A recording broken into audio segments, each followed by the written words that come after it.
Olá galera, tudo bem com vocês? Me chamo Arli Silva, sou professora de Geografia do Instituto Genara Viana e venho aqui através desse vídeo falar com os alunos da turma 700 e 701, o nosso 7º ano, né? Nesse vídeo a gente vai voltar rapidinho aos conteúdos do capítulo 1 e 2 do livro de Geografia. A gente vai fazer aí recapitular rapidinho o conteúdo e a partir dos próximos vídeos seguiremos com o capítulo 3 e em diante, ok? Então vamos lá. No capítulo 1 vocês aprenderam sobre o Brasil, né? Que vem como título, Brasil, que país é esse? Então veio falando aí do tamanho do Brasil, né? Que tem na página 5, fala gigante pela própria natureza, né? Que o Brasil está situado em uma longa faixa ao sul do continente americano, de acordo com o Instituto IBGE de Geografia e Estatística, e está falando do seu tamanho, né? Falando da sua colocação, que é o 5º maior país do mundo. Depois veio na página 6, o território brasileiro e suas fronteiras. Então nós falamos aí sobre esse assunto, né? O que é estado, território, nação. Vocês aprenderam tudo separadamente sobre esses termos, né? Falamos das fronteiras, dos nossos países vizinhos, né? Os países que fazem fronteira aí com o Brasil. Muitos de vocês me contou em sala de aula que já viajou para esses países, que já conhece. Então, todo esse nosso assunto de território brasileiro e suas fronteiras foi um assunto que foi muito bem discutido em sala de aula, né? Porque vocês participam bastante dos nossos debates em sala. Na página 7, os diferentes fusos horários, né? Vocês aprenderam aí que devido à sua extensão territorial, o Brasil tem mais de um fuso horário, né? Aí no conteúdo fala que são 4 fusos horários. Vocês aprenderam esses fusos horários comigo dentro de sala de aula, ok?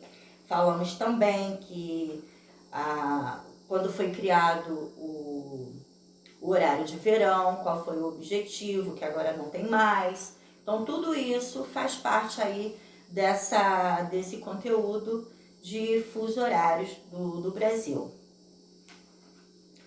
Na página 8, vem um outro assunto. Um país de grande diversidade naturais, né? Então, vocês têm aí na página 9, várias imagens das nossas vegetações, das nossas principais vegetações. Nós temos a caatinga, o campo, o cerrado, as nossas principais florestas, né? Diferenciando uma da outra. Vocês aprenderam a diferenciar cada uma delas, porque cada uma foi trabalhada de forma diferente em sala. Na página 10, tudo muda o tempo todo, né? Aí vem falando dessa mudança que acontece, né? Com o passar do tempo dentro do nosso país. Na realidade, o capítulo de vocês de Geografia do 7º ano sempre vai falar de Brasil. A gente não pode esquecer disso, que a gente está falando exclusivamente de Brasil, né? Isso já foi falado em sala, mas eu gosto sempre de frisar isso para vocês. O assunto do 7º ano é exclusivamente Geografia do Brasil. Então, mostra aí essa mudança, essa transformação que vem ocorrendo ao longo do tempo dentro do Brasil. Na página 12, construção do espaço geográfico brasileiro, né? Então, vocês aprenderam toda essa dinâmica, tudo desde o início, como tudo começou, né? Desde a chegada dos europeus, né? O nome que foi colocado nos nativos, né? A história toda que vocês aprenderam em sala de aula, ela se encontra na página 12. Então, esqueceu? Vai lá, dá uma olhadinha, tá? Sempre é bom voltar para a gente estar fixando o conteúdo, né? Também tem as diferentes configurações do território brasileiro que se encontra aí na página 12 e na página 13, para vocês saberem a diferença, como era antes, como é atualmente, né? Como foi feita essa organização geográfica desse território, né? Então tem como título aí, como o Brasil chegou à atual configuração. Tem toda a dinâmica aí, mostrando através de mapas, né? Então vocês têm uma série de imagens que facilita esse entendimento para vocês. O período que essas modificações foram ocorrendo, tudo isso tá aí bem bonitinho para vocês. Depois, vamos lá, seguindo, temos, né, fizemos exercício, fizemos toda a correção, essa correção foi feita comigo dentro de sala de aula, esse capítulo foi vistado, e depois nós entramos no capítulo 2, que tem como título, Quem são os brasileiros? Esse assunto foi muito legal ser discutido em sala de aula, né? Por quê que foi legal? Porque vários de vocês deram vários exemplos, né, sobre esse assunto na vida de vocês, na família de vocês. Então, quem são os brasileiros? Né? Esse capítulo ele fala da formação da população brasileira, diferentes origens, um só povo, né? Quem foi, quais foram, né, esses principais grupos responsáveis por essa formação, essa miscigenação brasileira. E foi um assunto muito legal, eu confesso que eu gostei muito, porque foram relatos muito interessantes da parte de vocês, falando que tinha avó francesa, minha avó é francesa, meu biso é português. Então hoje vocês sabem o porquê, né, que dentro das famílias brasileiras a gente tem esse tipo de composição, né? Então tudo aqui no capítulo 2 fala dessa formação. Então, na página 21 fala dos indígenas, né? Desse grupo existente aqui no Brasil, tá? Desse povo, né? E tem uma parte aqui no capítulo de vocês que é muito interessante, que a gente também já trabalhou isso em sala de aula, que diz o seguinte, a violência contra os nativos, né? Essa violência se estendeu por séculos e resultou em uma drástica redução dos nativos. Atualmente, de acordo com o Instituto Brasileiro de Geografia e Estatística, o IBGE, há 896,9 mil habitantes que se autodeclararam indígenas no Brasil. Número bem inferior aos 3 milhões que aqui viviam quando foi iniciada a colonização no século XVI, segundo a Fundação Nacional do Índio. Então essa informação aí, que está no livro de vocês, ela vem da Fundação Nacional do Índio. No presente, as populações indígenas ainda existentes no território brasileiro continuam sofrendo muitas dificuldades, como por exemplo, é possível citar problemas no reconhecimento das terras indígenas, até questões de atendimento social, escola, atendimento médico, entre outros fatores, né, que essa população não tem acesso, né, quase não tem acesso. Então tudo isso vem falando aí no texto de vocês. Então, esqueceu? Volta ao conteúdo, dá uma lida para relembrar isso que eu estou falando com vocês.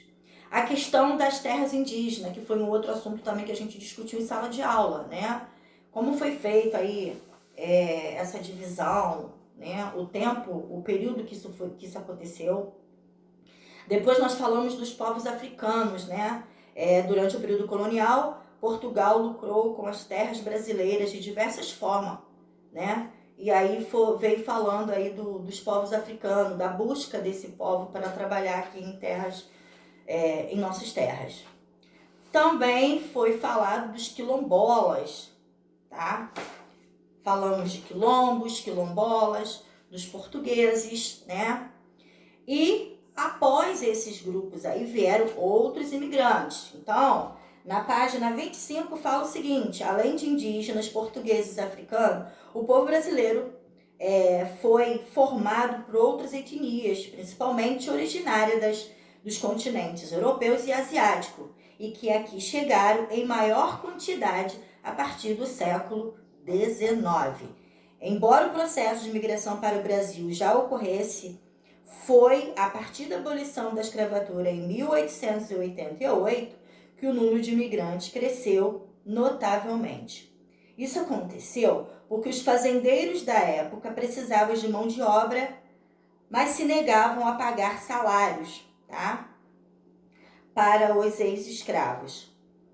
Por esse motivo, o governo brasileiro incentivou a entrada de grande número de imigrantes europeus e em outros movimentos, como os asiáticos, por exemplo, tá bom? Então, tudo isso se encontra aí na página 25, sobre os outros grupos de imigrantes que vieram para o Brasil.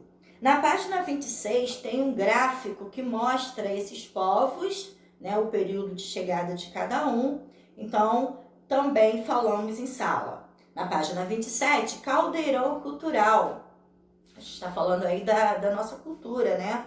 Das diferenças que acontecem aí dentro do nosso país com diversas culturas. Então, tem o texto aí, caldeirão cultural.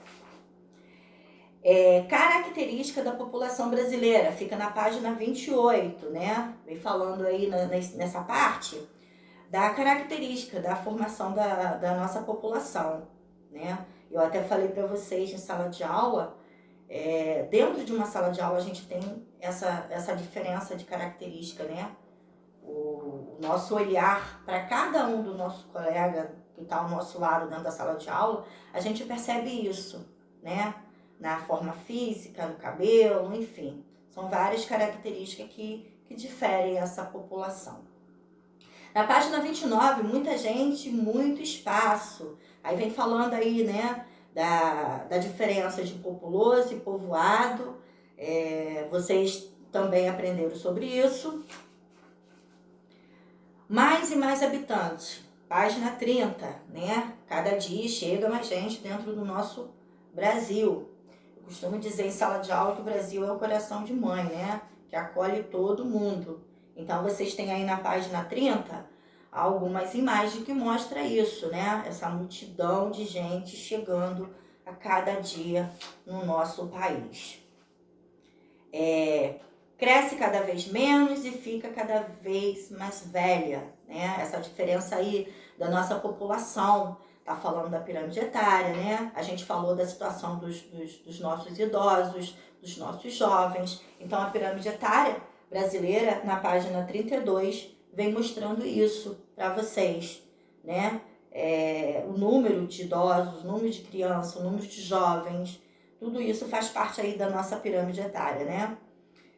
Como vivem os brasileiros, né? Essa distribuição da população brasileira dentro do território nacional. Então, fica na página 33, né?